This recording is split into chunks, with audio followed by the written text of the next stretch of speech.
Good afternoon and welcome to Second Chance. Second Chance is a weekly talk show that examines a wide range of social issues and seeks to inspire physical, emotional, social, and spiritual healing, believing that God is a God of second chances. And through faith, all things are possible. Second Chance airs live each week from the beautiful campus of Oakwood University and features real people with real issues and offers real answers. And now, here's your host, Kenneth Anderson.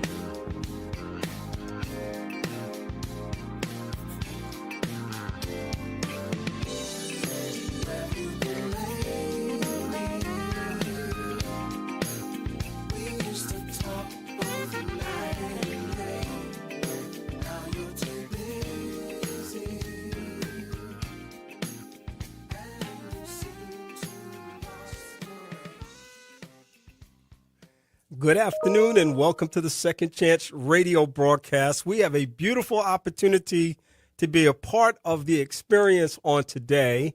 And of course, this is a broadcast that has been originating from the studio of Oakwood University, or WJOU, Praise 90.1 FM, for so many years now. And of course, on last Sunday, we were starting our 34th year on the air. And, of course, that was a significant milestone for us as we have been around for a very long time with the opportunity to be able to bring you information and inspiration through the ministry of the Second Chance radio broadcast. We've been honored to be a part of this family for this length of time, and we look forward to doing so, I don't know, for another 34 years. We'll kind of see how it goes. Who knows? We'll see what happens in the process and how long we can carry this thing forward. It is the second Sunday of the month of November, and there's a lot going on. And, of course, we had a huge election on this past Tuesday. We're not going to talk much about that today. In fact, on my next broadcast, which is my What's Going On segment, my social, political, and cultural roundtable, I'll have some special guests for some deep insight and commentary on the results of that election. That some things are still being sorted out right now, even as we speak. But the main thing, as we shared on last week's broadcast, was we hope that you exercise your right to vote. This was indeed a very, very important election, and it's an opportunity for us to let our voices be heard. I'm going to dive right into the broadcast today because not only am I excited about being here, but I'm very excited about my first guest because he always makes time for me and for this broadcast, and I'm always appreciative of it. He's Nnamdi Bryant, and Nnamdi is joining us from somewhere in America right now. Actually, he's in Huntsville, Alabama. I'm home. Listen, if I was talking to him last week, he would have been somewhere in the world because that's kind of what he does. And I just want to say, first of all, welcome back to the broadcast. I also want to say welcome home, but I also want to share something with my listening audience to provide context for the conversation that we're going to have. Nnamdi shared a bio with me a few years ago, and I still have that bio, and I want to share a little piece of that bio with him right now, with you all, as I introduce him this afternoon. He said, through the years, I've been inspired by many artists. However, these 7 artists in particular, Mark Kibble, Gene Perling, Mervyn Warren, Shelton Kilby, Bobby McFerrin, Naturally 7, and Dr. Cedric Dent, have challenged and allowed me to realize that acapella has no boundaries. He's known as the acapellian, but even more so now, he's known as a member of the very group that he talked about being inspired by, Naturally 7, which is what takes him all over the world. Nnamdi, my man, what's going on this afternoon? Wow. I'm doing all right. I just got home from a 5.5-week tour in Europe and all over Europe, and just got home about less than 24 hours ago. So, yeah. Well, listen, that's doing well. Well, that's even more why I'm appreciative of you taking the time, because you're kind of taking a breather in the midst of needing to take a breather from all the traveling that you've been doing. But I remember, and we usually have this conversation at least once a year, around this time of year, because it's a season of Thanksgiving and gratitude. And I know you're one of those people that express so much thankfulness for where God is taking you on this journey. You're a person who has been steeped in music ever since you were a very young person. You're a native of the great city of Chicago. And, of course, we've talked at length about how you have grown into this space that you're in right now. But listen, man, I got to ask you off the top, man, what's this thing been like? I know it's been bananas in terms of the travel, the opportunity, and all the rest of it, man. Tell me about what's going on. How you feeling? Jet lag, exhausted. I can't wait to see my daughter. I hear there's a bug going around Huntsville right now, but other than that, I'm blessed. I get to travel the world pretending to be a bass guitar all over the world. If I'm not mistaken, I think we've been running since August, 23rd up until yesterday. And it's just been nonstop to China, a West Coast tour, and then most recently a European tour. And we're only home for 6 days, and we go right back out to Europe for another 5 weeks. And you'll be home before Christmas? Yeah. Okay, so you're kind of in that little Thanksgiving transition travel period, and be home before Christmas. I got to ask you this because it's a big world out there, and we all know that. All of us don't have the privilege of expanding our world in the way that you do, of course, as a musician. Tell me a little bit about not so much the experience of traveling, but what are you learning in this space? Just in terms of the places that you get to go, the people that you get to see, and the opportunity that you guys have had to share your gift of music. Wow. How do I answer that? So the world is much bigger than where you are. The world is much larger than your situation, your current situation. I used to write down a list of tour dates. This is where I want to go. I can imagine this now. This is 2020 during the pandemic. And when I look at my calendar and see that, wow, I've crossed out majority, a good 60% is that is gone. I've traveled to every state in the U.S. except 7. But then let me make sure I answer your question. For example, I can go for a jog at night in Germany, in Europe, wearing all black, wearing a hoodie after midnight. If I want to go for a jog and I see a cop, I'm not afraid. I'm not afraid of being, going through what I would normally go through over here in the States. And then what I do for a living, a family came to me just the other day, and they said that you're responsible for our happiness, for our joy and peace, based on what you do. And I was thinking, wow, that responsibility is based on, I have my obedience to God matters, I hope I'm answering that question.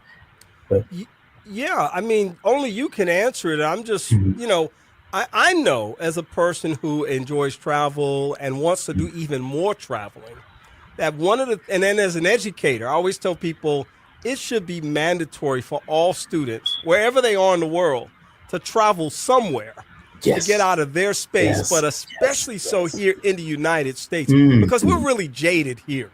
We kind of have this sense of life that is not the same in many places of the world. And people really need to get out and experience other things. I think the more that we expand our own personal borders, the more that we appreciate things or have the opportunity to appreciate things in life. So I know from your travels and experiences, you see so many things, you meet so many people. It's not just you in the context of being a performer or entertainer.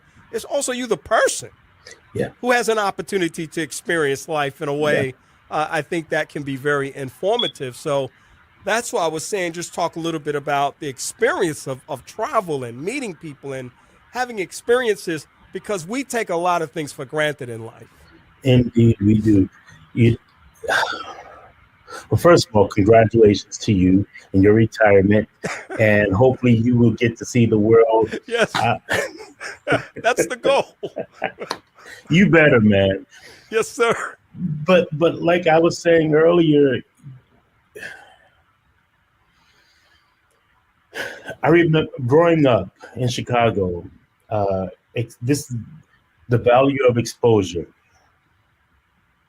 I would travel. We traveled to Milwaukee, which is about 90 miles north.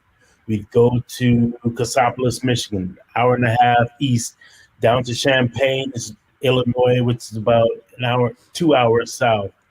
Then to Cleveland, which is about 5 hours east. I thought I was well traveled, man. You couldn't tell me anything. But what that did for me was open my mind to different cultures. And then when I got to college, Oakwood, I was on the recruiting team. So now I got to go to California, to the Virgin Islands. That opened my mind and that prepared me for what I get to do now. Yeah. And sometimes just being able to just go out and see that the world is bigger than your community, than your neighborhood. There are people in Chicago who have never been to the south side of Chicago. And they live on the west side and vice versa. Never been to the lake and they live 3 miles away. You know, exposure matters. Yeah, it really does. I mean, especially in what I would say are, fairly critical times in terms of being able to understand people from their own cultural context and their own unique experiential base. I think that's just so valuable and so important. And the more people can experience that the better. I would be remiss if I did not acknowledge the passing of a legend in music, Quincy Jones, on last week. And, of course, we're going to dive a little deeper into that on my show next Sunday with my panel. But I wanted to give you a chance to just reflect on this incredible person who gave so much to music and was purely a musical genius and a legend, an icon in the music industry who touched so many people's lives and was so accomplished. Your thoughts on the legacy of Quincy Jones? The legacy of Quincy Jones, man. He has so much to do with the way I think and hear music. All the many orchestrations he's done, whether it's to theme shows, theme songs to sitcoms, Sanford and Son. That is a brilliant piece. In fact, the group has had opportunities to work with him and tour with him as well. Not tour with him, but perform for him. And they're like, yeah, Uncle Q. I don't get to call him that. That was before my time. But he's a Chicago native at that. Oh, yeah. Quincy Jones, he's paved the way for so many of us. Even, I'm still jet lagged. Yeah, excuse me. I'm trying to gather my thoughts. But yeah, Quincy, he taught me that your name can get you in the door. If you say it's like a Quincy-esque, someone will understand what they want you to deliver musically. So, yeah. Just, I was actually reading something about his life and legacy and the intersections of his life, whether that was Dizzy Gillespie, whether that was a Frank Sinatra, whether that was a Take Six, who credited him so much, with their success in life. And the relationship goes well beyond the industry. It's a friendship. And you see that, whether, of course, everybody knows the story, the iconic Michael Jackson collaboration and Thriller, that still is best-selling album of all time. And, that's right. Yeah, I mean, this guy was just, he was the guy. He was the dude. There's no question about that.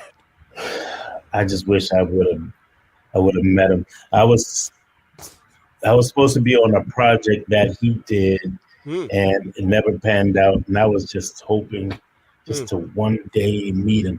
We were just talking about Quincy Jones last week in wherever country we were in. But they were explaining to me, the guy in the 7 were explaining to me their experience with him and how much of a genius he was and what he demanded of you, the excellence he demanded of you. But like I said, his name alone speaks excellence. Yeah. And that's what I want. Yeah. Yeah. Absolutely. I mean, just like you said, the power of a name, just his name being aligned with some project automatically made that something of significance and worthy of note. You, of course, I'm really kind of talking to you today like I would normally talk to you because you're my guy. And so I've kind of jumped right into the conversation, but we've referenced Naturally 7 a couple of times, and there may be 6 people in the world that don't know who Naturally 7 are. So I want to first of all acknowledge that Nnamdi is a member of the group Naturally 7. They've been on tour recently and about to go out on tour again. Can you talk a little bit about the tour and the past tour, and then maybe a little bit about the upcoming tour? Yeah, we have a project called Naturally 7 at the Movies, and we've been doing that tour for the last year or so. Last year, I think we did 10 countries. I can't remember what we've done, how many countries we've done this year, but not this tour. It's kind of morphed into Naturally 7 at the Movies / our 25th anniversary tour. And now we're getting ready for an arena tour in Europe with an author by the name of Sebastian Fitzek. And I don't know how he apparently attended one of our shows and he liked it, and he invited us on a tour. He's going to read excerpts from his book, and we are the soundtrack. So we're making all kinds of weird noises, things that I used to get in trouble for in school. I get to do this now for a tour. And I'm looking at Mercedes-Benz Arena. What? Okay. Wow. And this will be taking place in Germany from, I think, starting the 15th of November to like the 15th of December. So that's what we're doing. And then we're getting ready to release a Naturally 7 at the Movies Volume 2, probably in January or so. Sounds great, man. Sounds really good. What do you enjoy most about touring, and what do you enjoy least about, or not enjoy least? And then what do you perhaps dislike most about touring? Dislike being away from my daughter. And being away from my daughter, just doing regular things at home. I mean, I came home and I got cobwebs in my garage. My tire is flat. So little things like that. Again, being able to talk to my neighbor across the street. I miss just the regular things. Every time I come back, Huntsville has a brand new development. There's grocery stores. Wow. What I love the most is being able to laugh and have spiritual conversations with my brothers. And we challenge each other. We debate about basketball, the Bible, rain clouds, you name it. Literally. Rain clouds. Yeah. And again, being able to bless others. And when I see somebody in the audience and they literally, a couple came to me and said, a lady said, this is the first time my husband and I have held hands in 3 years. Mm. And thanks to your energy. Wow. Yeah. Wow. This was like a last ditch effort. Another young lady, her doctor told her, do not go to the show. You cannot afford to do it.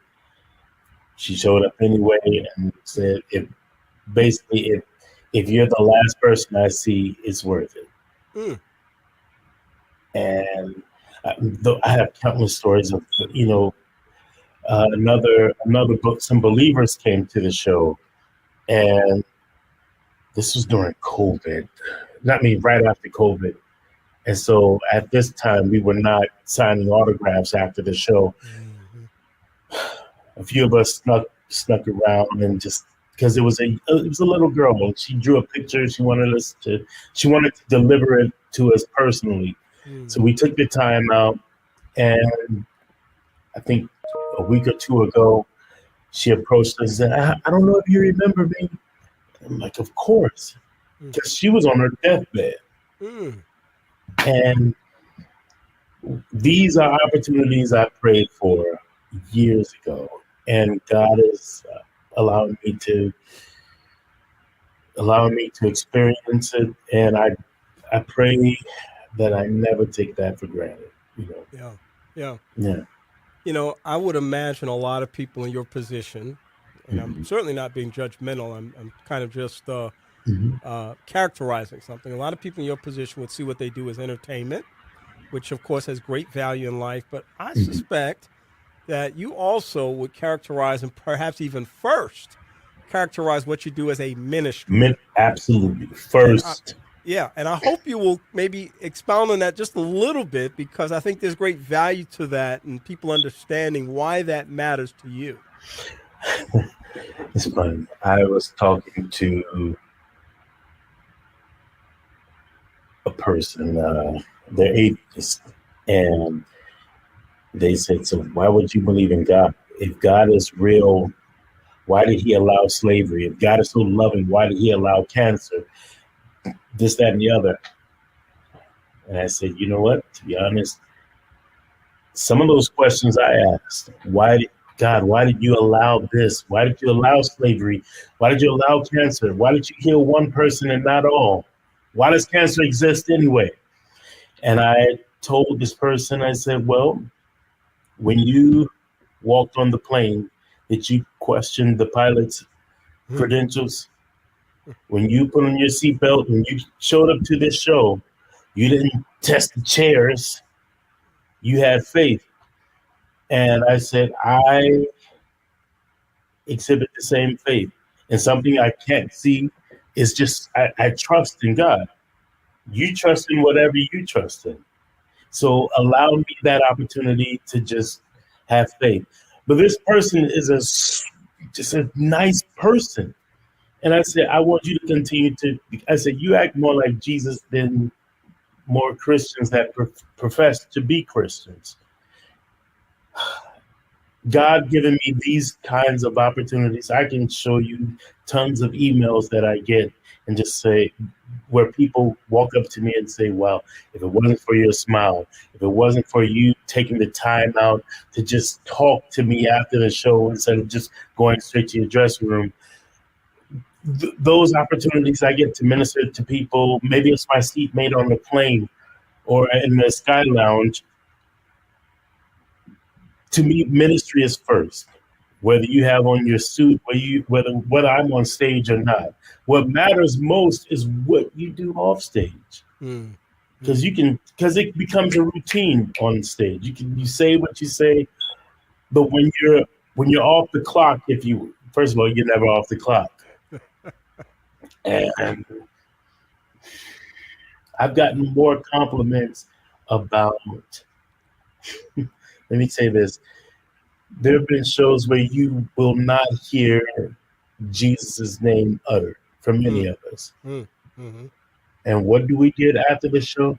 I can tell you're Christians. I can tell you believers. What? We didn't sing at the cross where I first saw the light. Old rugged cross. None of that. In fact, you might have heard Mama say, Mama say, I'm a Makusai. But what you got, that energy that you felt, as a man thinketh in his heart, so is he. I remember growing up hearing, show me your company, I'll show you your character. Only what you do for Christ will last. It's been 25 years this band has been in existence. Yeah. And if it were it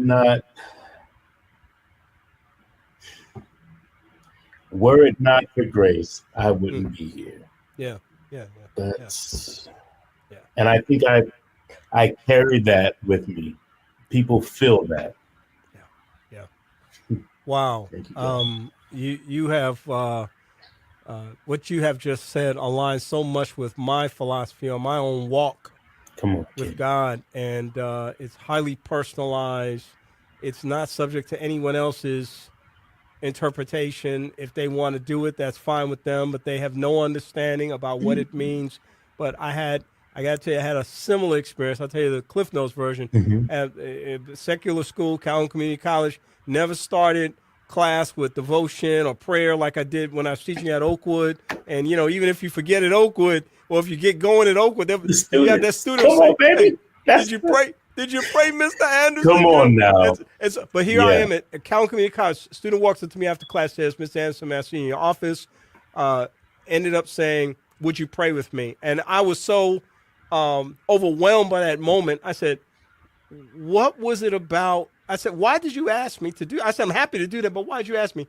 And the student said, it's the way I've watched you over the course of the semester, the way you've treated people with respect, and you valued people, and the way you've talked to people, the way you've helped us as students.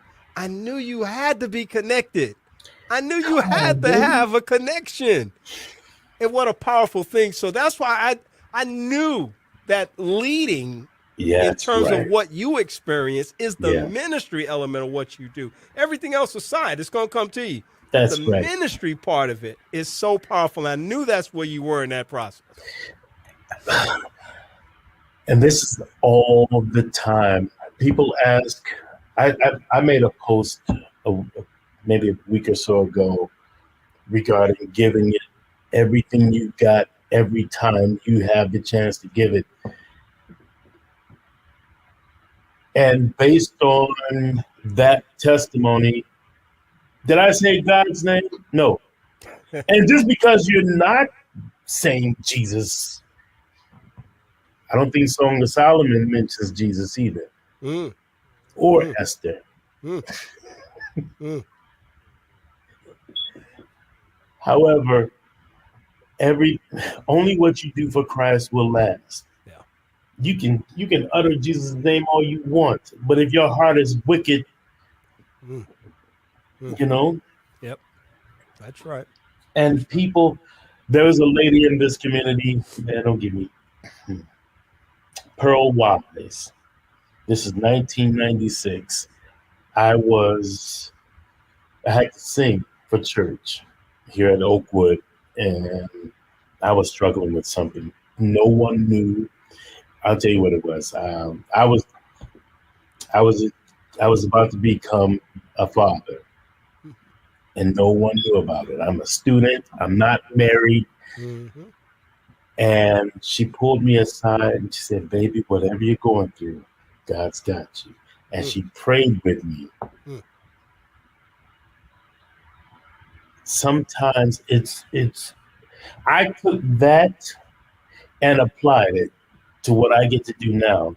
Sometimes when I'm in the airport and I see somebody with an HBCU sweatshirt or something, if I have something in my pocket, I got you. I'm gonna do something. I'm gonna encourage them.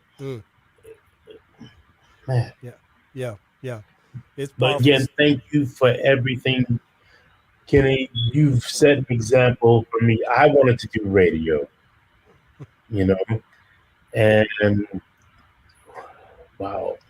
I remember sitting with you at a Take Six concert in Nashville. Yep. I was honored.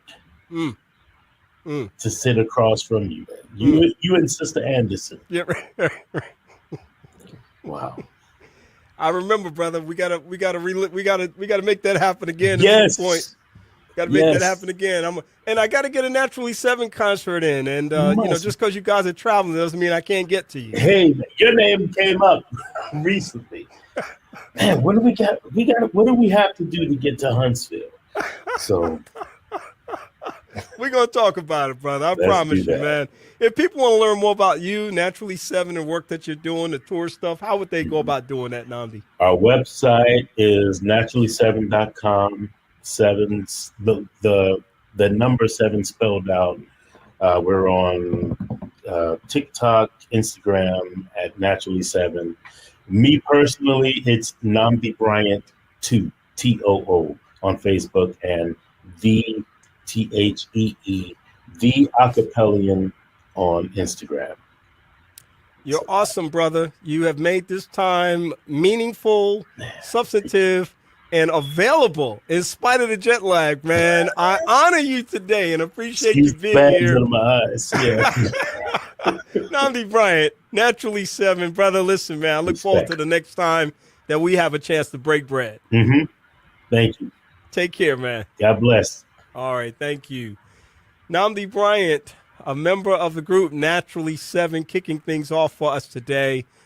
Great opportunity to be able to be in this space with him. And, of course, we have this opportunity to kick things off today and to make sure that he is available to us and be able to have the conversation that we've had today. Just a privilege and honor to be able to talk with him. And I certainly appreciate him being available for me today. I'm going to come back in just a moment with another guest. I'm going to play some Nnamdi Bryant for you so that you can kind of hear a little bit about what this brother puts down. Just got a few selections in the chart here, but we pulled out one. We're going to give it to you right now.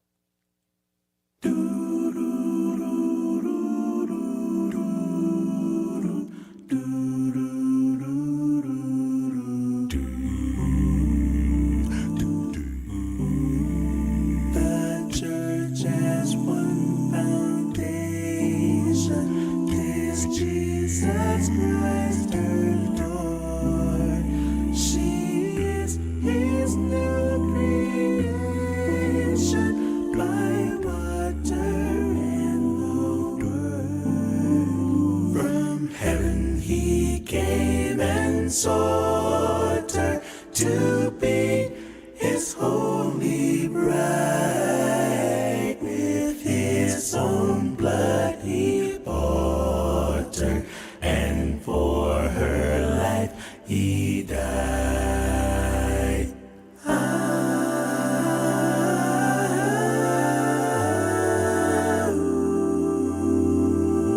With His own blood He bought her, and for her life He died. Elect from every nation, yet one o'er all the earth.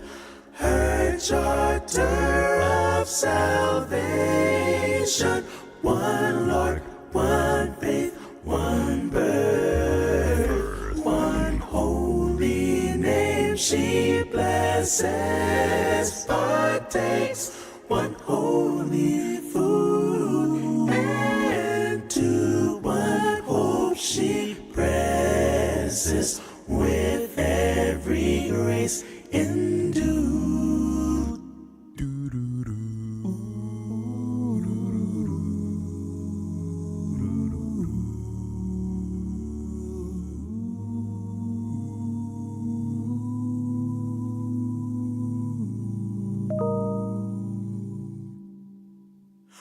With toil and tribulation,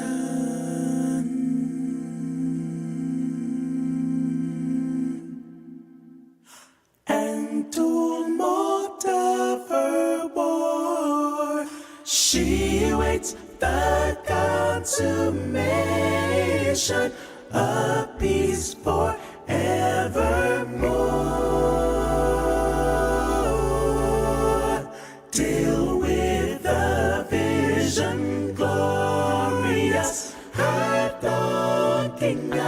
are blessed, and the great church victorious shall be the church at rest. Shall be the church at rest. With his own blood he bought her, and for her life he died.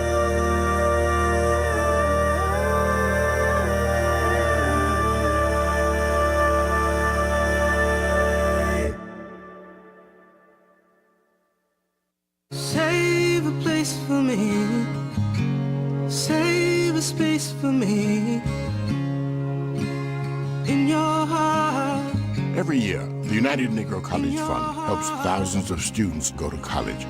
But for everyone we help, there's one we can't, not without the funds. Save a place for me. Please support the United Negro College Fund. A mind is a terrible thing to waste. Call 1-800-332-UNCF. A message from the Ad Council.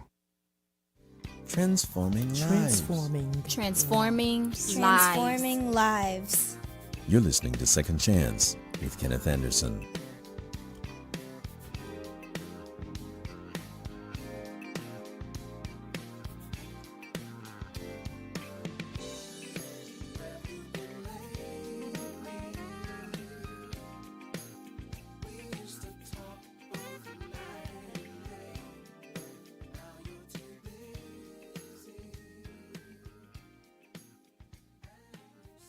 Welcome back to the broadcast. Great way to kick things off this afternoon with Nnamdi Bryant, a member of the group Naturally 7, sharing information and perspective on a variety of things. And we always enjoy him being a part of the conversation.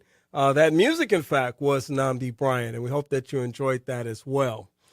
This afternoon, I have the privilege of introducing some of you to my next guest, who you may not know who she is, but she is Michelda Johnson. She is the Chief Executive Officer of Happi Health. She became that in September of 2024, so she is settling into this new role that she's playing right now, but she's no stranger to this particular field that she's in. She brings over 25 years of diverse leadership experience to her role as the CEO of Happi Health, with a unique blend of expertise in healthcare management, human resources, and operational strategy. Welcome to the broadcast, Michelda Johnson. Why, thank you. Thank you so much, Mr. Kenny Anderson. How are you, sir? I'm doing great. It's good to see you, and I've not had a chance to actually see you since you started this new role, but I was so happy to see that you had taken on this role, and it has to be an amazing experience. We're going to hear all about that today and the great work that Happi Health is doing, but congratulations to you. The city of Huntsville, Madison County needs you here doing what you do best. And, of course, I'm sure Happi Health is the ultimate beneficiary of your leadership at this time. Listen, it has certainly been a journey, but of course, I am always committed to the city of Huntsville, Madison County as a whole, native of Huntsville, of course, and having, matriculated through Huntsville City Schools, grew up on the north side.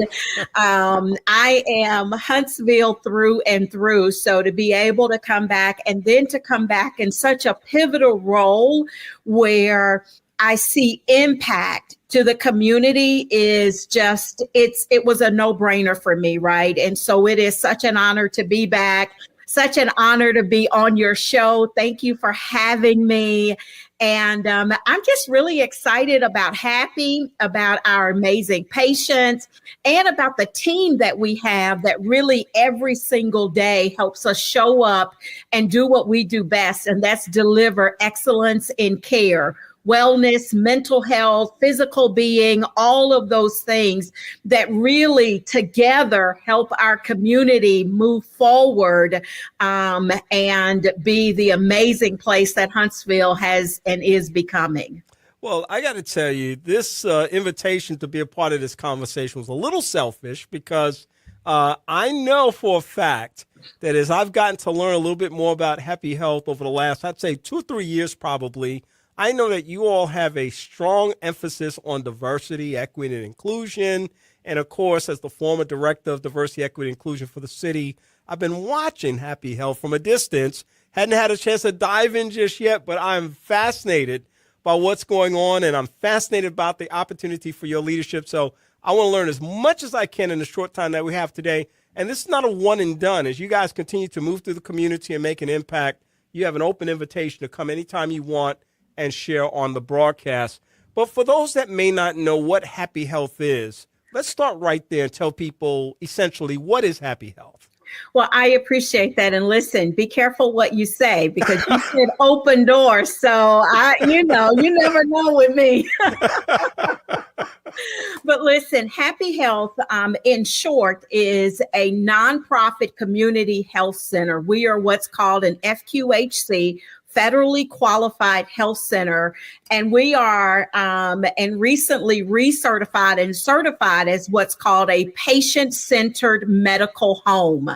And what we provide is comprehensive primary care to individuals of all ages, all income levels, insurance statuses. Like, it really does not matter with or without insurance, right? Our mission is really clear. We exist to serve others.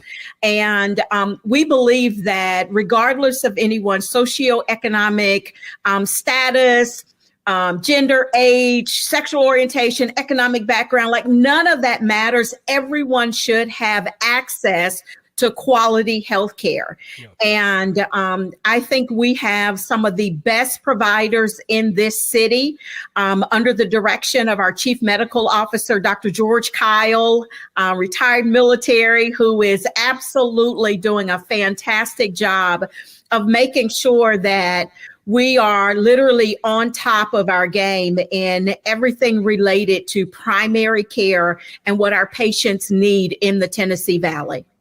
You guys have so much engagement, too, in the community, and I know that you're doing creative things to make sure that people know who you are.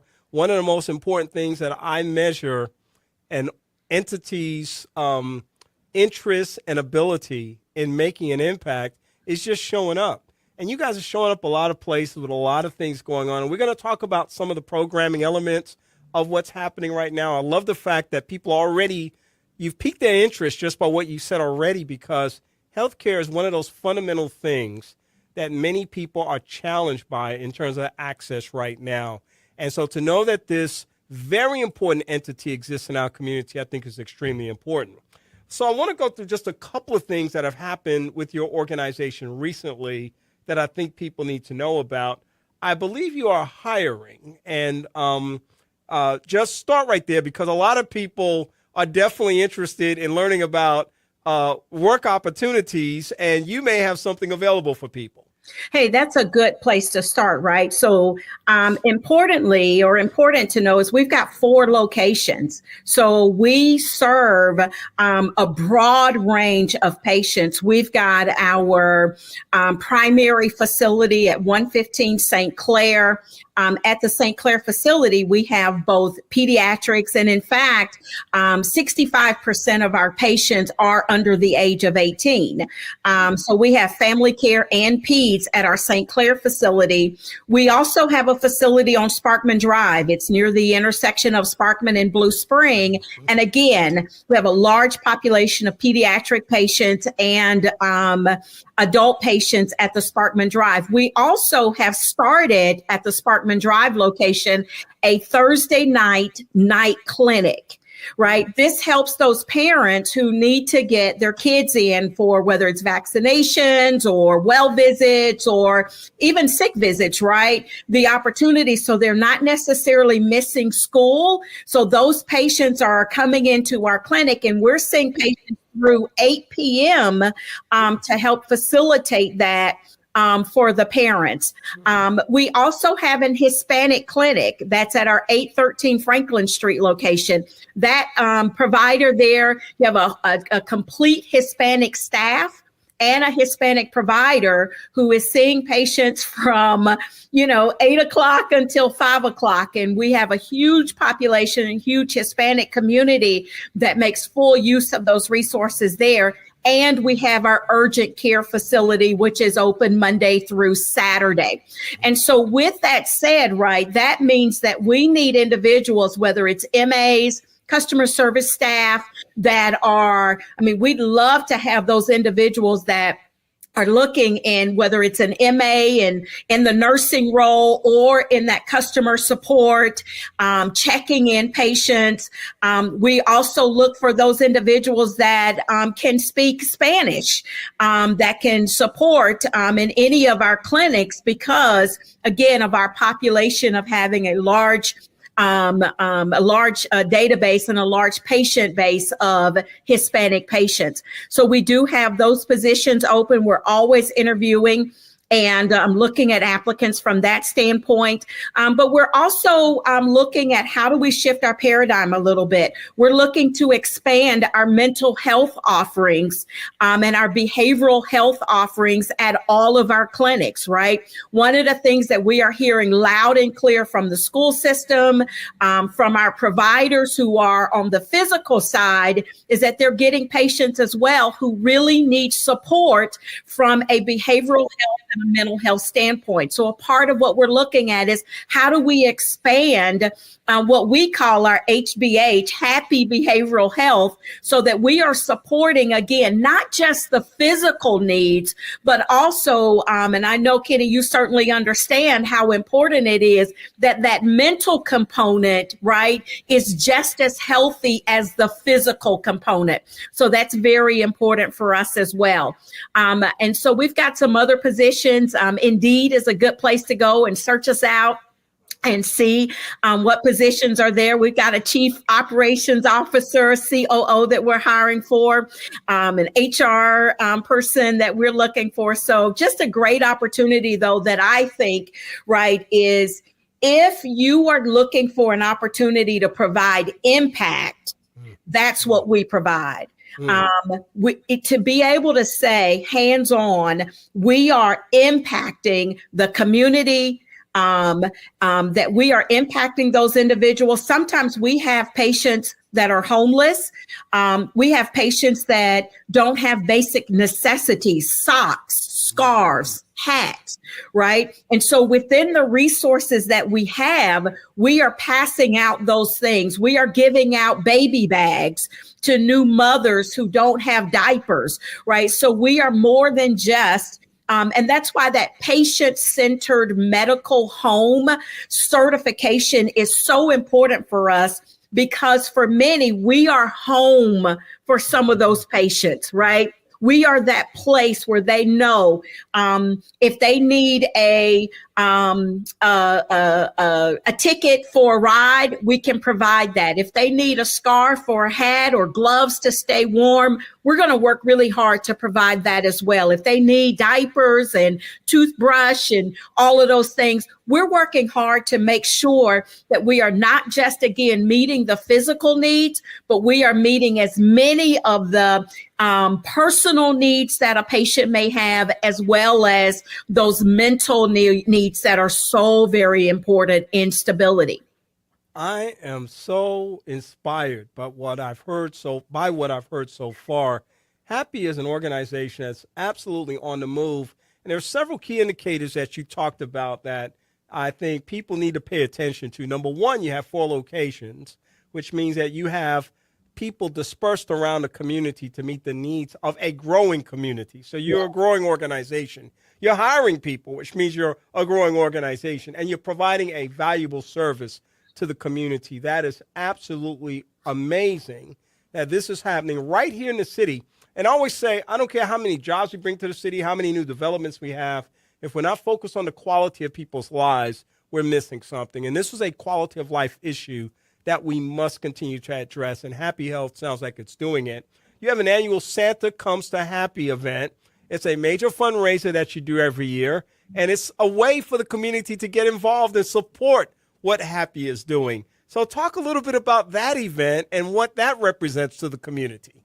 We are, oh my goodness, when I first got here and heard how explosive this event is, and by explosive, I mean just the impact that this event is. And imagine this, right?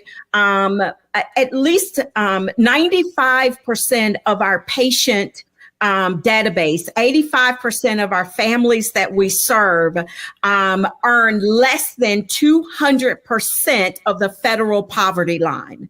Wow. Right? So yes. And so what we started doing is Santa comes to Happi, and we have Santa to come in. We have hot chocolate. We, the police department will show up and donate bicycles as much as they can. But what we do is we give a toy to every family and a $25 gift card. Now, what happened to us last year was unprecedented. We have it at our Sparkman Drive. We were having it. We had to change the location for this year. We had over 800 families to show up. So much so that the line was wrapped around and down Sparkman Drive. And unfortunately, we had to turn people away because we just did not have the resources to be able to serve. In my perfect world, I'd love to give a toy to every child instead of just a toy per family, but we have to make full use of the resources that we have. Yeah. So Happi comes to Santa. I mean, Santa comes to Happi. But Santa's happy too, so. I mean, he's happy, right? He's jolly old St. Nicholas, right? Right. So Santa comes to Happi is Wednesday, December 4th. It is at the Richard Shower Center. We needed a larger location, so we're using the Richard Shower Center. And what we decided this year is we're doing from 4 to 5 is our happy hour.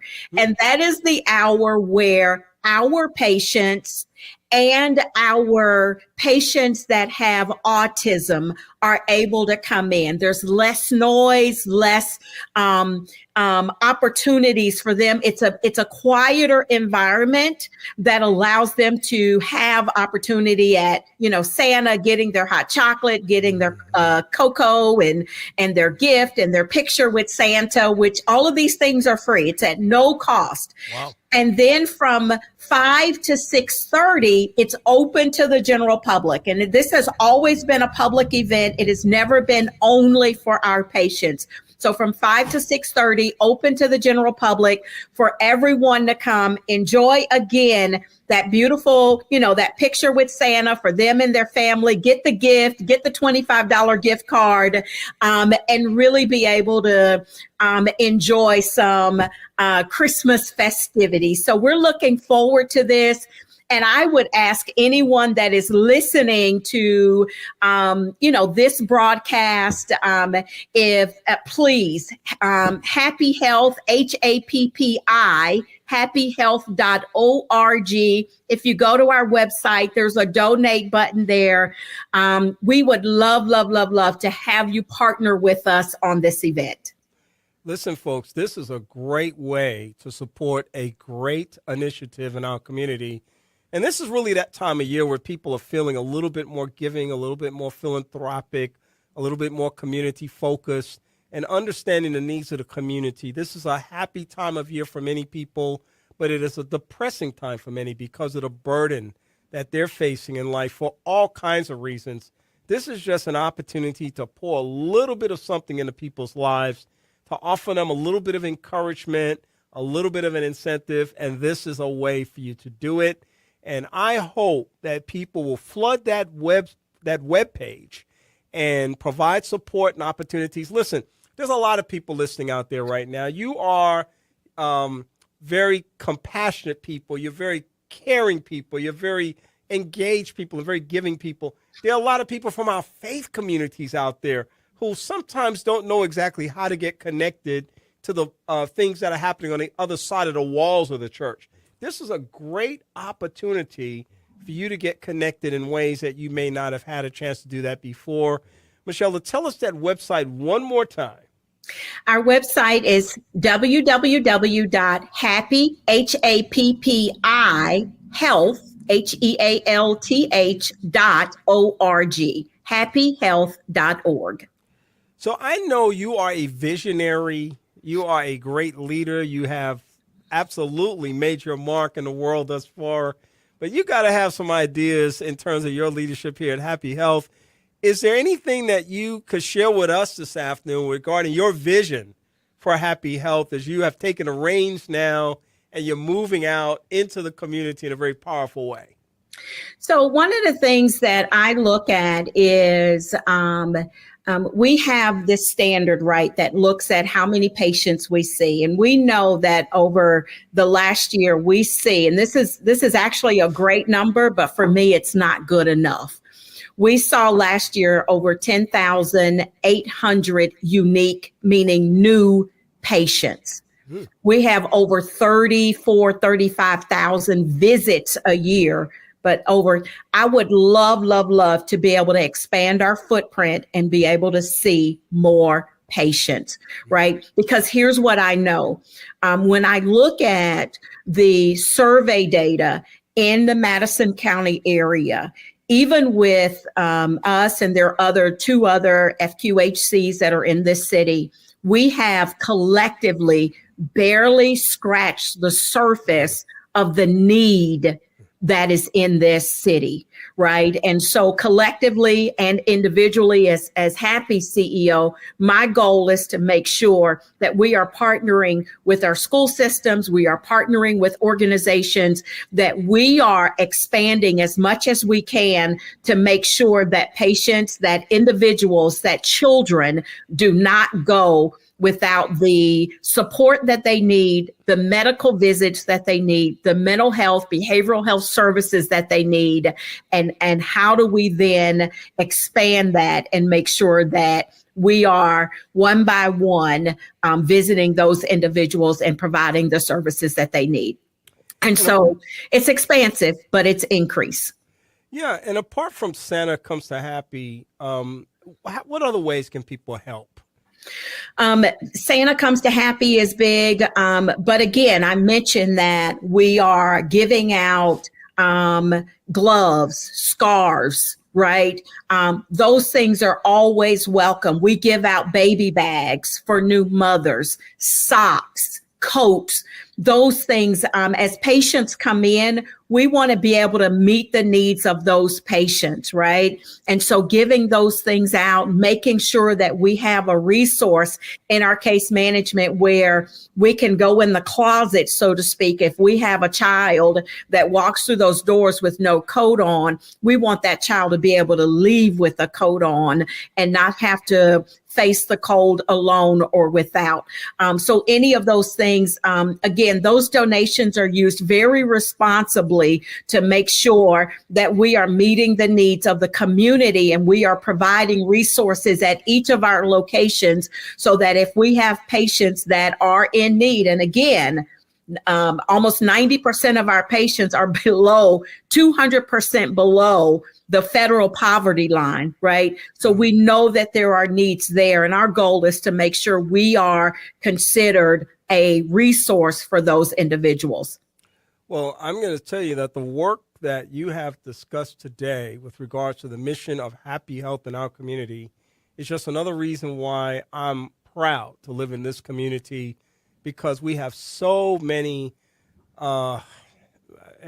resources where people are on the ground every single day in the trenches doing everything that they can to pour into the lives of people and make sure that they have the best quality of life possible. And Happy Health is just one more example of that. It's www.happi, and that's HAPPI health.org, happyhealth.org. And we'll post that on the website as well, or on our Facebook page. We'll make sure people know how to get in touch with you. But Michelda, this has been a great conversation. I appreciate you coming on. And as I said, as things continue to develop, definitely let us know. Keep us in the loop, and we'll provide an opportunity for you to come and talk about those things. Kenny, thank you so much. I think it is and has to be said always how much we appreciate you and your connection to the community and how you selflessly are always looking for ways to make sure that the citizens of this community are aware of organizations such as Happi and any other organization. So we appreciate you. We appreciate the open door and really appreciate just your selfless way that you serve the Huntsville community. Thank you. Well, thank you very much for that. She's Michelda Johnson. She's the CEO of Happi, Happi Health. And I'm just excited to see her in that role because I know big things are going to happen in this organization. If big things are happening in this organization, lives are going to be changed. And I'm excited to see what's going to happen in the future. Michelda, thank you for joining us today. Thank you so much, sir. I appreciate it. All right. We'll see you soon. What a wonderful transitional moment we have now to be able to prepare for our next guest, Michelda Johnson, CEO of Happi Health, sharing great information about that organization. Folks, if you haven't checked them out, it's Happi, Happi health.org. And you got to go on that website. You got to learn all about Santa coming to Happi, the job opportunities, all the wonderful things that are going on at the organization. You got to learn something about those things. Happi, Happi health.org. We'll come back in just a moment with more of our broadcast. I'm Kenny Anderson. It's Second Chance. I hope that you're having a great afternoon. Why do we say praise 90.1 FM? Because the blessing is in the praise.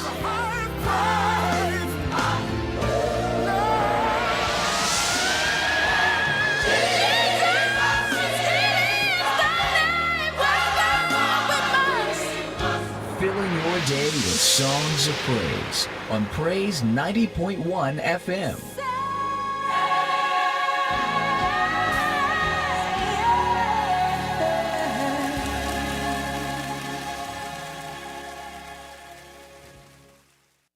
Transforming lives.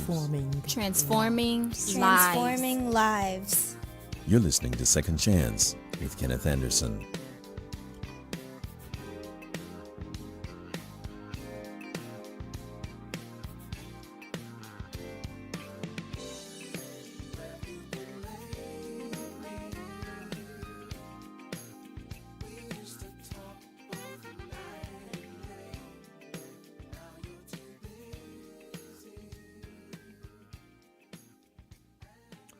Welcome back to the broadcast. Once again, I hope you're having a good Sunday afternoon. I know that I am right here in the studio at Praise 90.1 FM for the broadcast Second Chance. We just spoke with CEO of Happi Health, Michelda Johnson, about all the good stuff that's happening over there.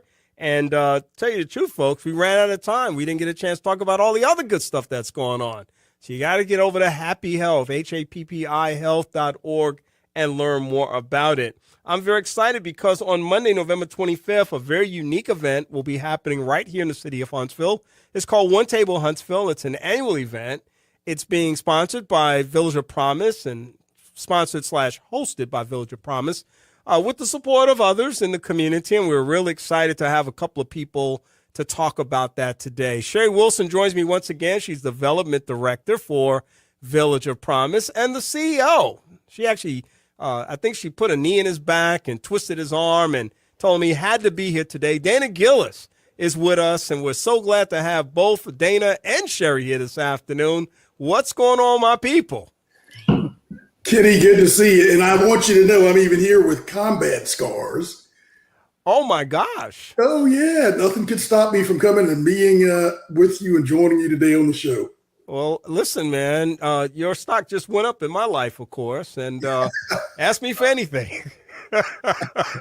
Good to see you, man. I'm glad to see you here and glad that you could be here to talk to us. And Cheri, of course, you were here with us just a few weeks ago sharing information about exciting things that are happening at Village of Promise, and this was one of them, and I wanted to have an expanded conversation about One Table because it is really, I think, one of the most unique and significant things that happens in our community every year.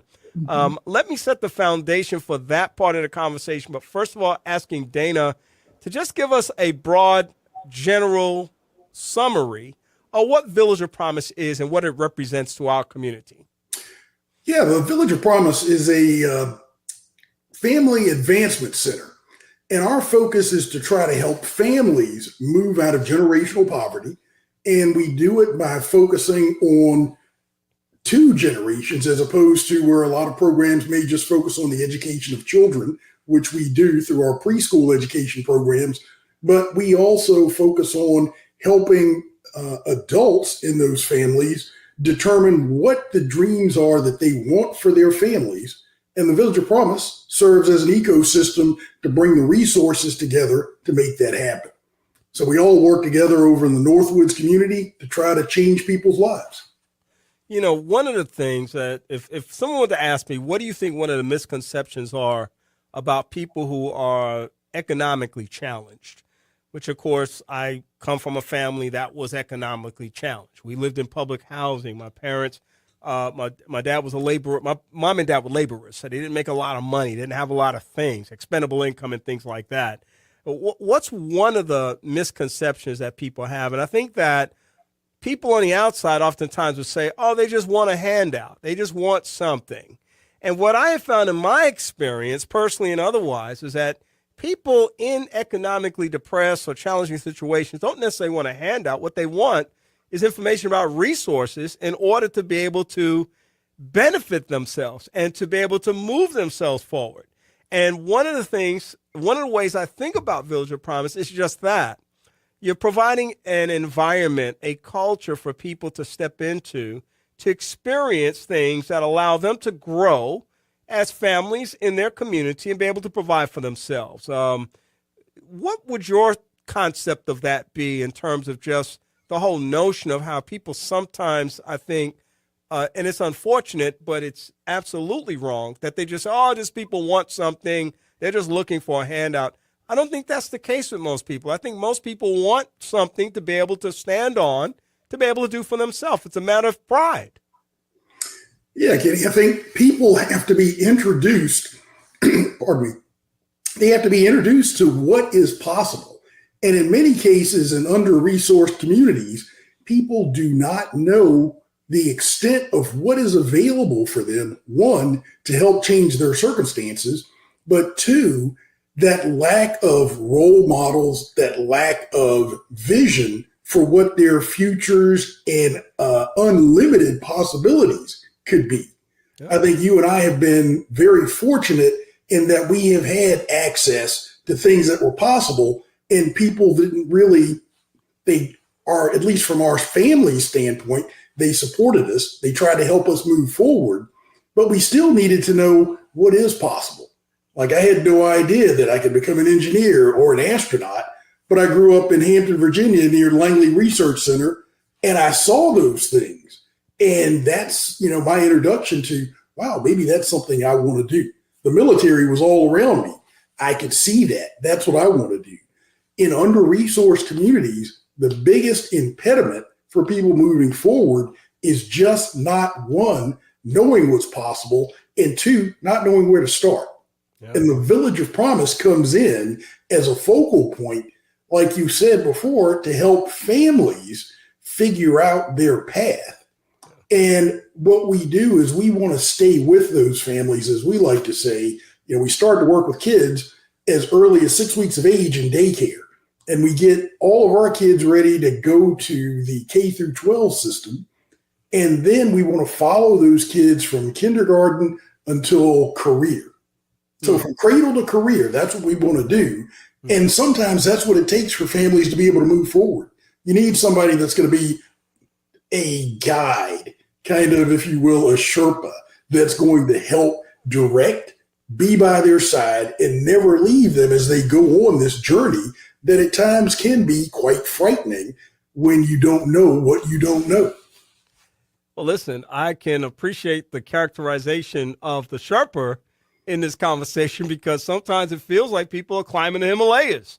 And that's not an easy thing to do. And so, it's a treacherous journey. And people in life trying to figure out what to do next sometimes give up halfway up the mountain.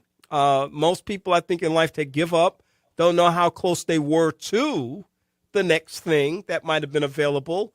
But it takes, like you said, creating that bridge, that resource, creating the information and understanding that these things exist. And Cheri, of course, when we think about an event like One Table, one of the things I like to say to people, and I think I'm representing this correctly when I say this is not a feed the poor campaign. This is not, all the hungry people in Huntsville come out and get a meal.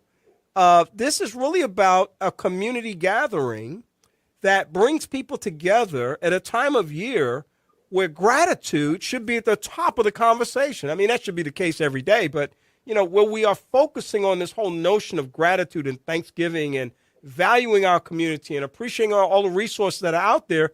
Village of Promise has taken a lead on this thing in terms of creating this environment for people to come together for a day, whoever they might be, to be able to come out and share a spirit of community. Is that pretty much what this is? Oh, yeah. I mean, you said it all, Kenny. It's a place, it's one table, literally, for everybody to come out and enjoy a meal together. You don't know who you might be sitting next to, but we're all neighbors. We're all in one city. And it's a beautiful, beautiful thing. If you've never been to One Table Huntsville, everyone can come, from work. They can come from home. They can be walking down the street. It doesn't matter. They can be transported wherever we come from across the city. We can come to one table and learn about each other and talk with each other. It's really quite beautiful. Where you just don't know who you're talking with, and you get to, as Dana says, come as strangers, leave as friends sometimes. So it's a great thing for our city to come together. No agenda, no expectations, no fee, and just come and eat together, give thanks, and celebrate ourselves, celebrate our neighbors. Yeah, I love what the flyer says. No fees, no agenda, just an open invitation. Just come one, come all. And we would hope that lots of people will come, lots of different people, whoever they might be, especially people who really want to kind of discover this whole experience of good neighbor and relationship and community engagement and support.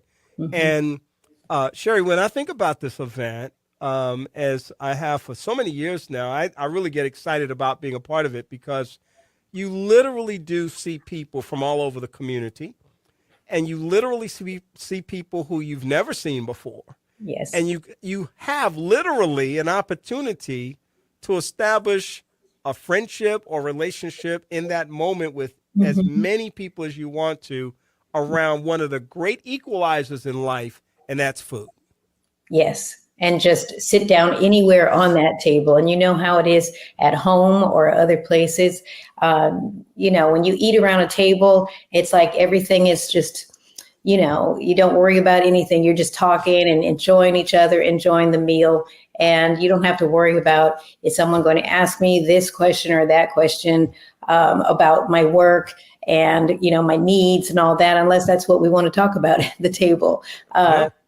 But we're really excited about it. It's, it's from 11:30 to 1:30 on November 25th. It's at Big Spring Park. And we're actually also going to have a table where people can come and make promises for the city, for themselves, for doing more this year, for generosity, for giving and sharing with others, whatever they want to put on the table, whatever promise they want to write on the table. Dana, I've been to a lot of general meals, open meals, potluck dinners, and things of that nature. I've been at some that have had some very spirited conversations, but I don't think I've ever walked away from one of those experiences where people are fighting and, putting other people down. I don't think I've ever had that experience. You sit down, the food is good, the fellowship is usually fine. And people aren't typically talking about socioeconomic status, whether you graduated from school or not, have a GED or PhD. People are typically not talking about your military service unless they're thanking you for that. People are not typically talking about your political affiliation. People are just enjoying the opportunity to come together. What makes One Table the right thing for Village of Promise to align itself with in terms of its general mission? I think for me, it kind of crystallized the reason for Village of Promise to be a part of this was back in the first year that I was on board in 22. You know, the city had just been named the best place to live in the country. And I just started to think about each and every day I go into the Northwoods community, and the 2010 census was listed as the poorest community in the city of Huntsville. But I got a little cognitive dissonance as I thought about we are the best place in the country to live. But if I were to walk and knock on several doors in the Northwoods community, I guarantee you would get a different perspective. And for me, the Village of Promise, I think, can serve as a bridge for people that may not have the voices that they need at the table, so to speak. But this is an opportunity to bring everybody to the table, no matter your socioeconomic position. It's not about that. It's about food. It's about good conversations. And like yourself, we've never had anybody stomping away or having a hot conversation. I think for us, what we've seen is that sense of, wow, we really do want to come together as a community, and a sense of recognition of the human condition throughout the city. And it makes people think. And I think that's one of the things that, from the standpoint of the Village of Promise, not only are we providing assistance in helping people transform their lives, but it doesn't matter where they are in the community that transformation takes place. And this is probably one of the largest stages that we have to, one, kind of showcase some of the work that we're doing, but by the same token, people can only be what they can see. And when you bring such diverse groups of people together for conversations, some people can be inspired and transformed just by the gathering itself. Yeah, wow, that is powerful indeed. Cheri, as I'm thinking about One Table, I'm getting kind of excited about it, actually, because November 25th is right around the corner. It's just a couple of weeks from this Monday. And the month is just kind of moving on as we think about the opportunities that people have to engage at the holiday season. And I know one of your roles as development director for Village of Promise is to create dynamic relationships that produce results. And typically in the context of development, we're talking about raising money.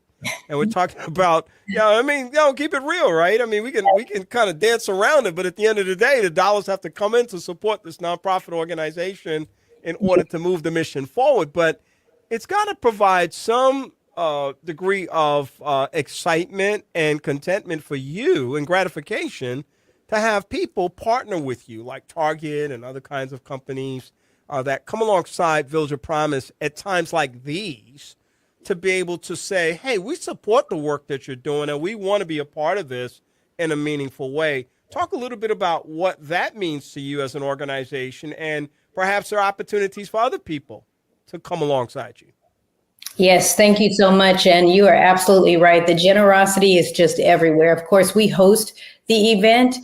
We will share our mission at the event, and hopefully more people will be aware of our mission. But the main thing is for the community to come together, and it is totally sponsored by organizations, individuals, and corporations in the city. Our two platinum sponsors are Tennessee Valley Authority and People Tech. And because of their generous donations and many other sponsors, and you can find them on our website at villageofpromise.org. That's why we're able to do this and be able to offer not just meat dishes, but also vegetarian, vegan dishes from our two chefs, Chef Alan Noble and Chef and from Vuji Vegan. Vuji Vegan. Vuji Vegan.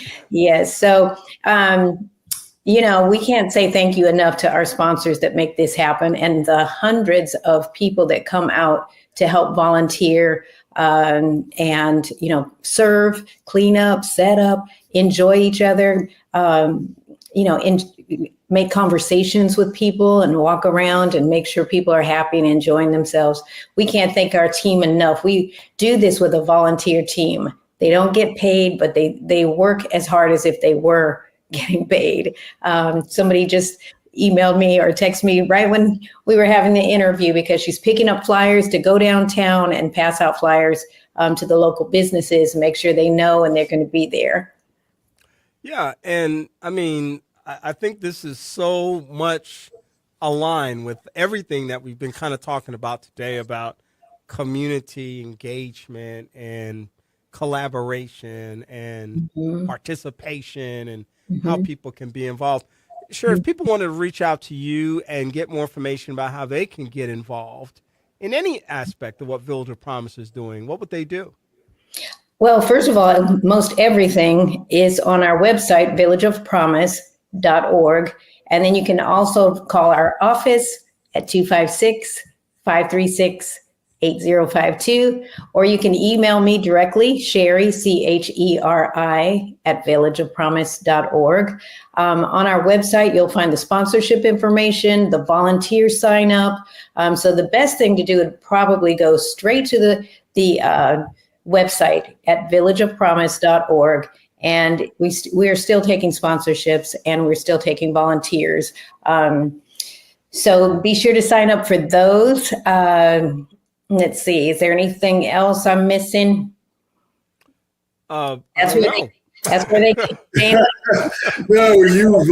volunteer or just show up that day and enjoy the meal with us on November 25th at Big Spring Park.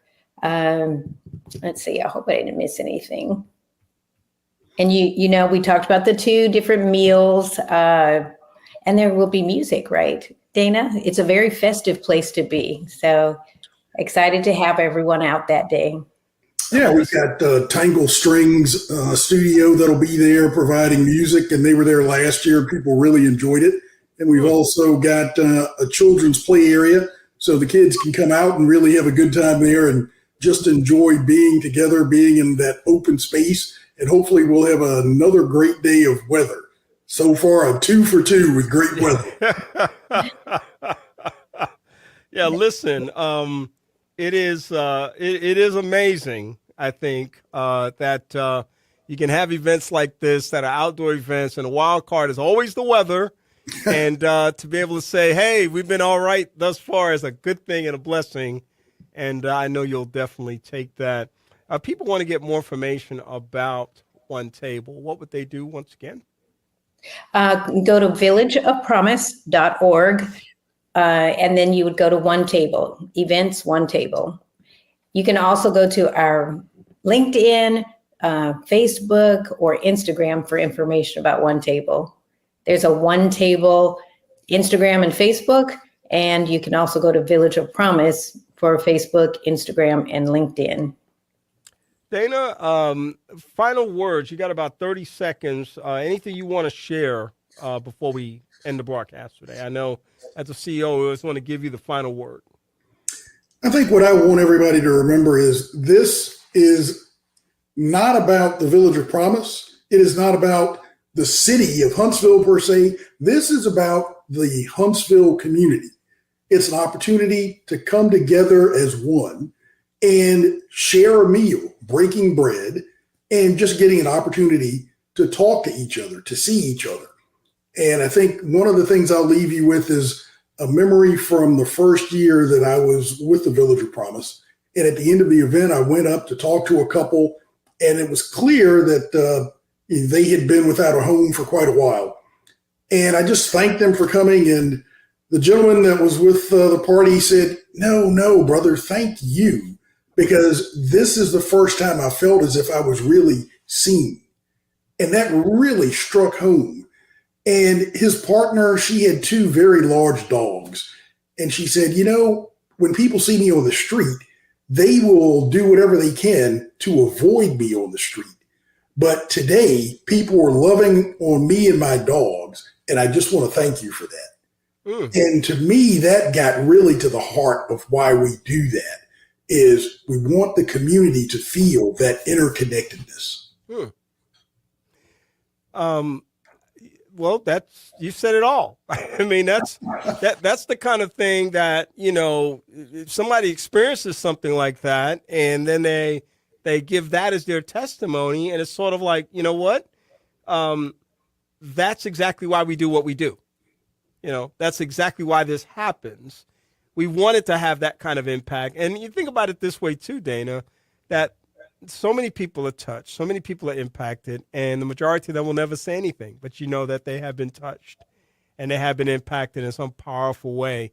And that is the blessing oftentimes of the work. People will not say anything, but that it's making a difference, especially when someone comes out and says something that's affirming in that context. So listen, we thank you all for being here today.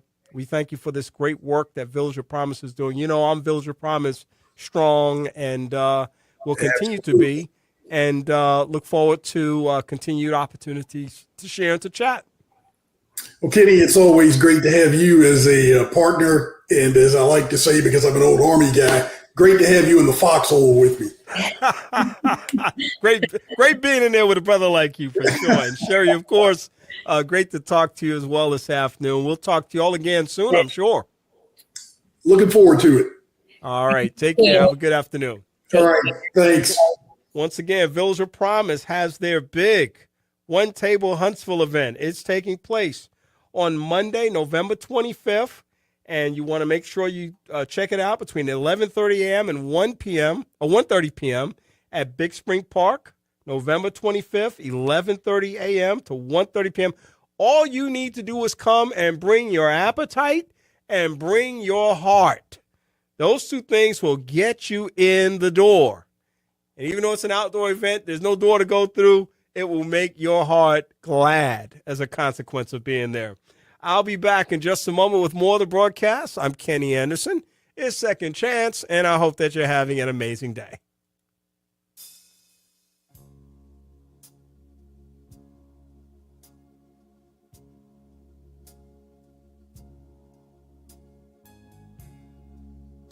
Is there any way that I can make it?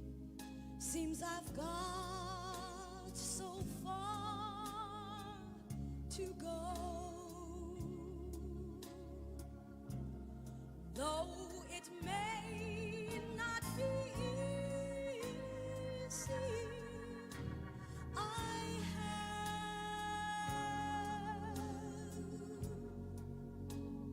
this assurance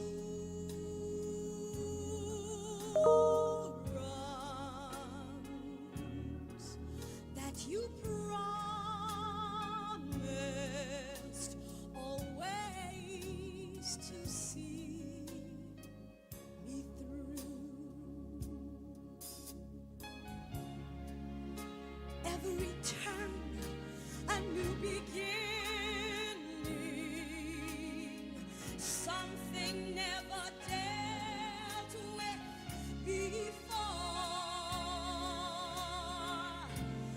There I am in the midst of a storm, and I cry, Lord, I just want to die, Lord. Then I fall, Lord, right back in your loving arms.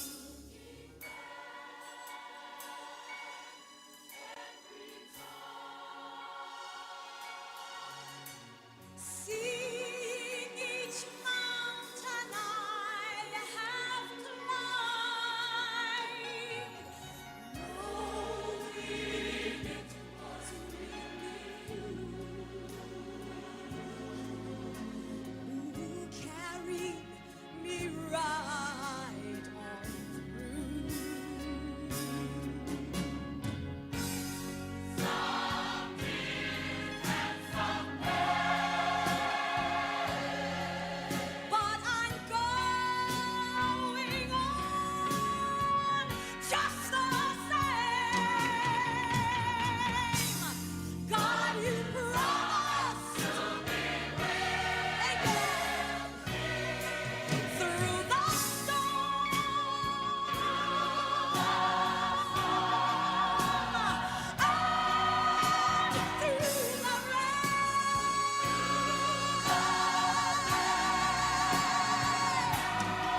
You know that the ice cream scoop has the power to make a child smile, and that by slowing us down, the traffic light can keep us going. You know that the golf tee brings friends together, that the mailbox keeps them connected. You know that the cataract laser helps you look to the future, while the pacemaker ensures that there's a future to be seen. You know that the lawnmower, the clothes dryer, and the elevator make life easier, that the blood bank makes life possible. You know that these things we count on every day started as ideas. But did you know all these ideas came from the minds of African Americans? Support minority education today so we don't miss out on the next big idea tomorrow. The United Negro College Fund, a mind is a terrible thing to waste. Please visit uncf.org or call 1-800-332-UNCF. Brought to you by UNCF and the Ad Council. Transforming lives. Transforming lives. You're listening to Second Chance with Kenneth Anderson.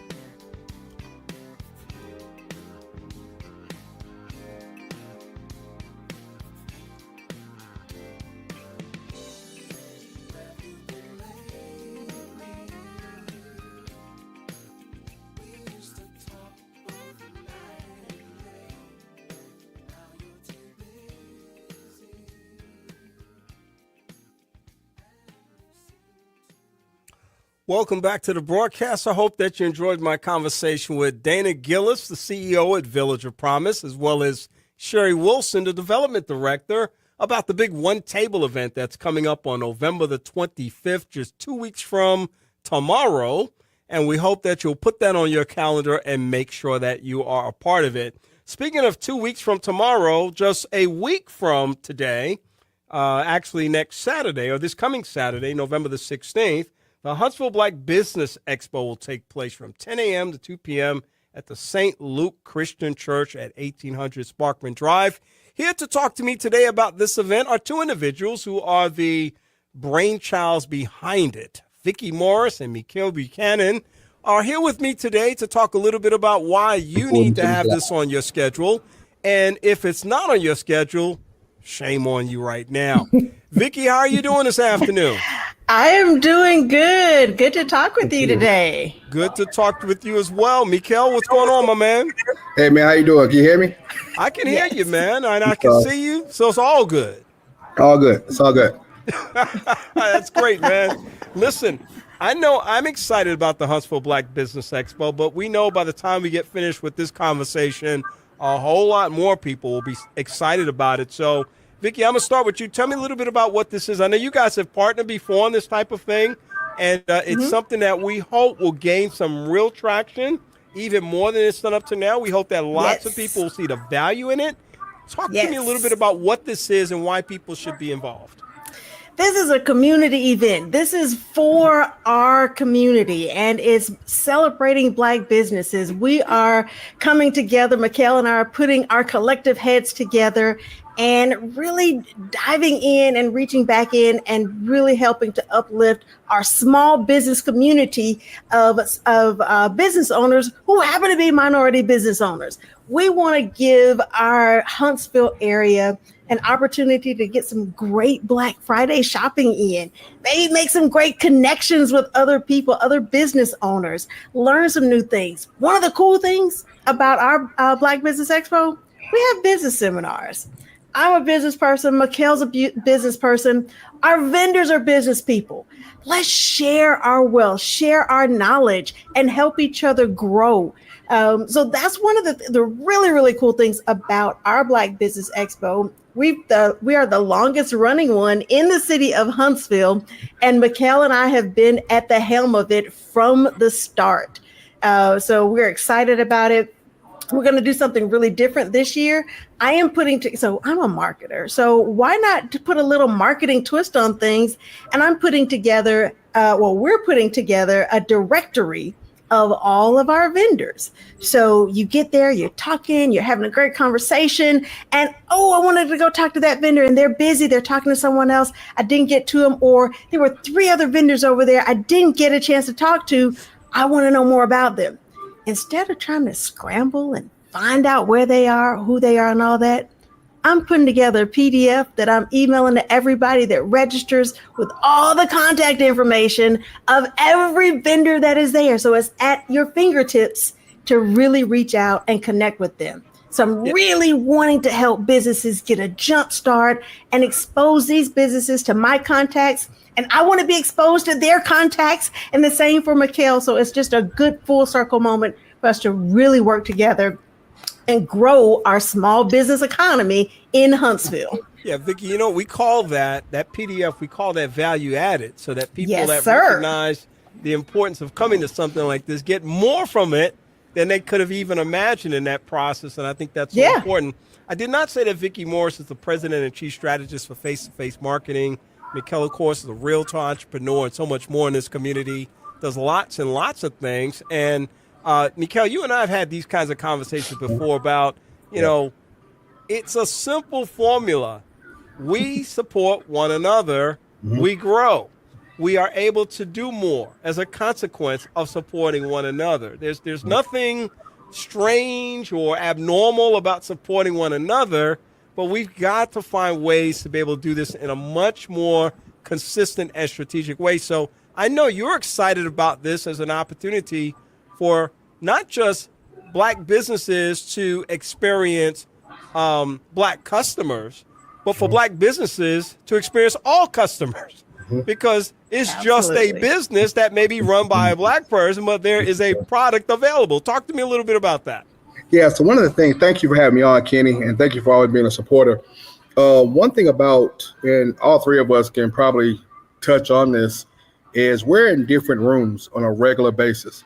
Sometimes we're in rooms where everyone looks like us, and then sometimes we're in rooms, as one of my old dickies used to say, I stand out like a flying buttermilk. And we both hear conversations that us three are like, really? I had someone mention to me about, well, I need to find some more African-American students or individuals to be loan officers. I don't know where to find them. And I go, you have 3 Black HBCUs in this town. What do you mean you can't find anybody? Have you tried to call? Well, now I go to the schools, not to name any names, but the business, the finance, the marketing department ask the same questions. Well, what? So I'm over it. Okay. I'm a man of solutions. I'm a man of action. What are we going to do? So that's how I call Vicki, like, let's bring this expo together, because all three of us know hundreds of business owners. And we're not trying to hoard it. We're trying to expose it. Because one thing I hate hearing, where's so-and-so? Ain't no this, there's not that, whatever. No, you're just not in the right places.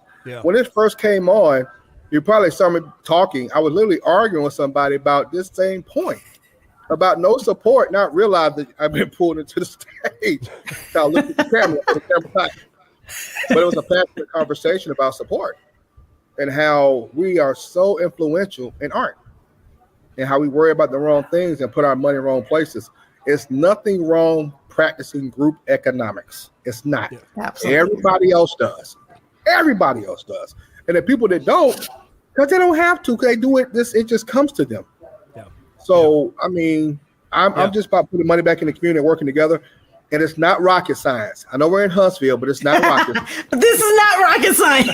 This is very easy. Very easy. Yeah, very simple. And you make a good point, too, because I'm looking around the screen here. Meekel, you're in real estate. You do some entrepreneurial things. You promote various entertainment events. Vicki, you, of course, are, I think, one of the best marketers that I know personally. And you've been doing that for a very long time at an extraordinary level in this community, exposing your skills and your services. Of course, I'm a consultant. I do a lot of business and educational training and things. We all have a product, and we all take a lot of pride in the product that we can offer people. And we're not just looking for one kind of customer. We're looking for people who can benefit from the services that we provide, whoever they might be. And we know there are Black-owned businesses in town that have that same opportunity. And so this, to me, is an opportunity to highlight the success of those businesses and the existence of those businesses, so that as people become more aware of those businesses, they can be more inclined to support those businesses. And not just support those businesses, because we do a lot of things, not just in silos sometimes, but we do things in silence. So we have a great experience, a great relationship with a particular black business, but we don't tell anybody else about it. At all. And that's crazy to me. You know, like, why don't we talk about it? Yeah. Or on the flip side of that, if that one store messes up or business owner. I can't remember. and I told somebody one time, let me ask you a question. If you go to Popeyes and that Popeyes or your whatever restaurant did you bad, did you stop going to Popeyes? Right. No, you did not. Nope. Myself, there's certain Popeyes in town I don't go to. I drive 3 more miles to go to that because I know everything's going to be hot, fresh, great service. None of that. And the same thing. If that particular business owner who's of color gives bad service, don't whatever do correct by you, there's more in line. Yeah. He doesn't have the exclusive whatever business. That's if right. that person don't do you right, I'll tell you like a relationship. If he or she don't do you right, go somewhere else. That's right. Just make it rocket science. Yeah. It feels like physics pulling things together, but it's not rocket science. Yeah, no, it's not. It's like, Vicki, I'm intrigued because I think that another value-added element of this event are the seminars that you talked about. Because when you can combine people coming and just getting exposure to information and opportunities, but now you're also educating people beyond the experience of exposure. That to me is a very significant part of what's happening. So tell us a little bit more about that. Yeah, so that was really important to me to not just have people to come and be a vendor at our event and sell your wares, but I want to help people grow. If I can share some knowledge, because I work with clients all the time and they're making some minor marketing mistakes, which, you know, is kind of understandable because that's not their wheelhouse. Maybe they are misguided on their accounting, on their bookkeeping, on their taxing, on how they need to set up their business. They're losing money. They're putting themselves at risk when they don't have to. So why not share these seminars? And I'm very particular about who gets to share a seminar. This is not about you trying to sell your stuff to people. It's about you pouring into. You got to be giving information. I want people to walk away from those seminars with actionable steps and strategies that they can put into place before they crank the engine on their car to leave. I want people to give extreme value so that they can, you know, have the tools that they need to be successful. Now, are you going to get everything you need in a 20-minute seminar? No, but you're going to build those relationships so that you can go back and ask those questions and you can invest in yourself as a business owner to get the training that you need, to get the outsourced services that you need to help your business grow. I tell people all the time, when I first started making money in my business, the very first thing I outsourced was accounting. Do I understand accounting? Yes. Do I enjoy accounting? Absolutely not. So I outsourced that. Yeah. I hired somebody that understood it, that was passionate about it, that I could follow along with what was going on, but was guiding me in the right ways to do the right things at the right time. We all need that exposure. And it's helping to demystify this, you know, I don't want to outsource. I want to do it all myself. Why? Why? Why are you going to do that? You're going to be great at what you do. I want you to focus on that. I want you to allow yourself to rethink being a business owner and move out of, I've got a hobby that makes me a little bit of money, to I'm running a business. I want us to change that mindset. And it's not about, the gurus of mindset and all the feel good stuff. It's the things that you need to build some momentum in your business for some sustainability so that you are growing the way that you want to. And that if it is your dream and your desire to do your side business full time, we're helping you set that foundation in place. And even if it's not, you're doing business the right way. It's not hard to do it the right way. We're bringing access to this information to you so that all you have to do is step into the room. It's right there. That's it. And a big part of this too, I know we're a non-commercial radio station, so we can't talk specific dollars, but there's a support opportunity here where people can sponsor and people can pour into the success of this event. And I want you to at least talk about that opportunity and tell people where they can get more information about it. Meekel, do you want to do that? Yeah, so you can be a vendor or you could be a sponsor. And we can send the link out. I'm not in front of the link. I always mess it up, so I'm going to kick it to Vicki when it's time for that.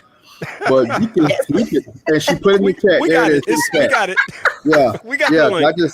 I left my notes over there. I was like, I'm going to leave off a V or an S somewhere. They go, oh, I can't get on board. I'm going to stop contacting because that one person did not have the right information. I'm going to stop finding out about the expo. Yeah. But we're vendors. I would personally like to pull in 15 more vendors, more on the retail side of things, because we're trying to do a well-balanced on health, mental health, self-care, regular health, a little recreational, and retail. That's the whole purpose, like Vicki said earlier. You can start your Black Friday a week before Black Friday. And support local. Everything is support local. You see that all over. Support local farms, support small business. This is small business. Small business, guys. These are people that, I've given statistics before about how long the dollar stays in the Black community. It's literally seconds. It's not even a full minute, where there's some other cultures, it lasts days before it goes out.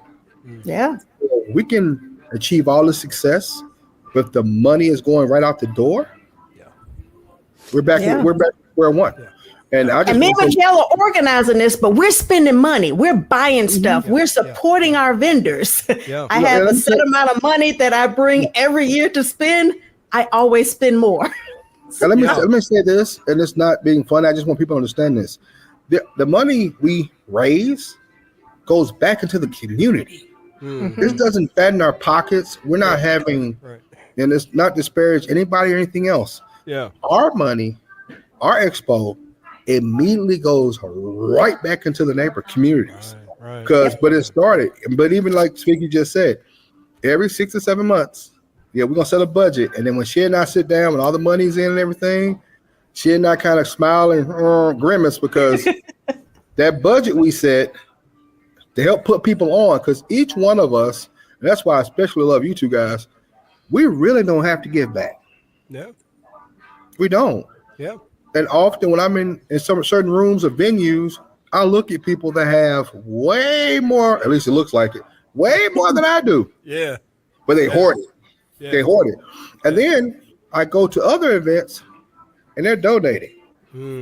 Or they're at those expos, but they're bypassing the folks that haven't put in those situations. And I went and called them out personally, had a conversation. It takes a lot. And Kenny, you definitely know, with Jazz in the Park, these events take a lot. A lot. Oh, yeah. But it's for love, because even how it got started, and it blows my mind. It started 3 years ago, and I'm getting Vicki, all the little memory things popping up on Facebook. I know, I literally was sitting on my couch, and it downloaded my brain. Meekel, that's what you need to do. And I know who downloaded it, so I was frustrated. And I'm the type of person, okay, if you're not going to do it, I'll do it. And it led to a conversation and a dream, and a couple dollars and maybe some tears behind some closed walls, but here we are. Listen, we got maybe 90 seconds, but Vicki, I do want to acknowledge the role of St. Luke Christian Church in hosting this, because I think that's significant. I don't think that our congregations do enough of that kind of partnering and stuff. So just 90 minutes, 2 minutes tops, talk a little bit about the value of Yes. So it was, Meekel brought the idea to me and said, hey, what do you think about this? And I was like, I like it. And so I went over and checked it out, and he said, I can hear you smiling through the phone. You're excited about this. This is something that's going to be grand. The church is excited about it. It's a way to really just dive into the community. It's centrally located. It's right between Oakwood and UAH, right there on Sparkman Drive. It's so easy to get to. Parking is not going to be a problem. We've got plenty of space for vendors. We're all going to be inside, so the weather can do what it wants to do, but we're going to be inside. We've got places for food trucks. We've got an amazing opportunity to have a long-term partnership with St. Luke Christian Church. We're already talking to them about the Spring Black Business Expo and getting it on their calendar because we want to have this partnership with them.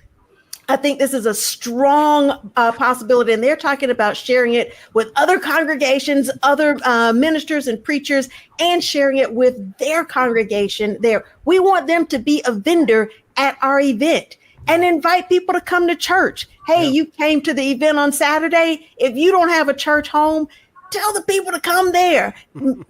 Really promoting getting into the community. Yeah. Learning about what's available and who has facilities. They want to use that facility for other things as well. Yeah. I want to help publicize that. I'm a marketer. Guess what I'm going to be doing? I'm going to be taking some fantastic pictures of that venue and letting people know, hey, you need a venue? This is a place. And don't skimp out on paying for the venue unless there's a win-win. Make sure you're offering them something and not just asking for something from them. So I am super excited about this. And it's a beautiful facility. It is really, really nice. I'm excited about it. They're excited about it. And, I don't think Meekel has ever told me that before. He said that, you sound excited. I hear you smiling through the phones.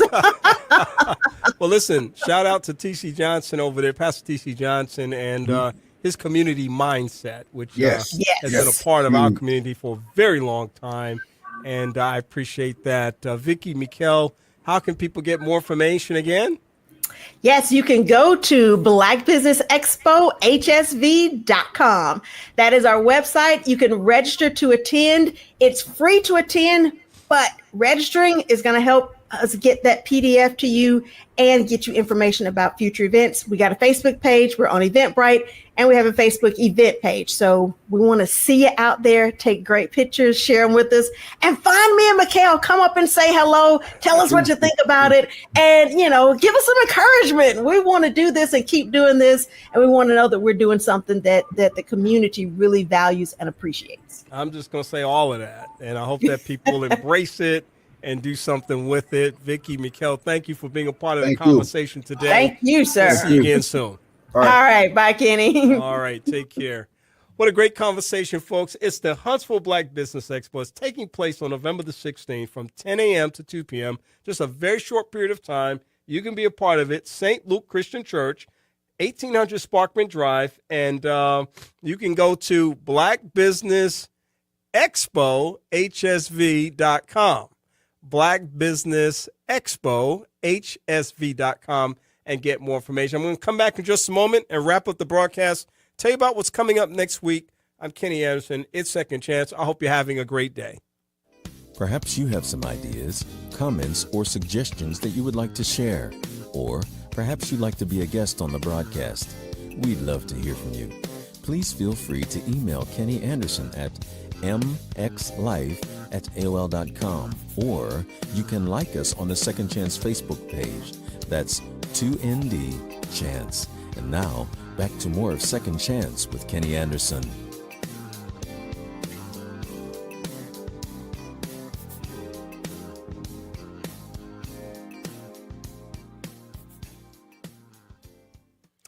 That was a really good series of conversations today that we had, starting off with Namdi Bryant, a member of Naturally 7.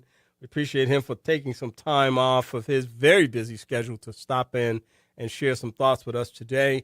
The CEO of Happi Health, Michelda Johnson, sharing great information about the organization and what they're doing. Dana Gillis, the CEO of Village of Promise, and Cheri Wilson, the development director of Village of Promise, talking about the big one-table Huntsville event that's coming up. And then Vicki Morris and Meekel Buchannon sharing information about the big Huntsville Black Business Expo that's coming up very, very soon here. On next Sunday, we'll have commentary and perspective on the What's Going On segment. My guests will be David Person, Dr. Keith Burden, Dr. Leon Seard, and Aprecia Faulkner. We look forward to a great conversation as we spend some time, as I said, unpacking the election and the results, as well as talking a little bit more about the legacy of Quincy Jones and more. And we look forward to doing that on next Sunday. In the meantime, hope that you have a great rest of the week. Remember, as always, knowledge is better than riches. Have a great afternoon, and we'll talk again soon. Good day. Thank you for tuning in to Second Chance. We hope that the information that was shared has been a blessing to you and that your life will be enriched as a result of it.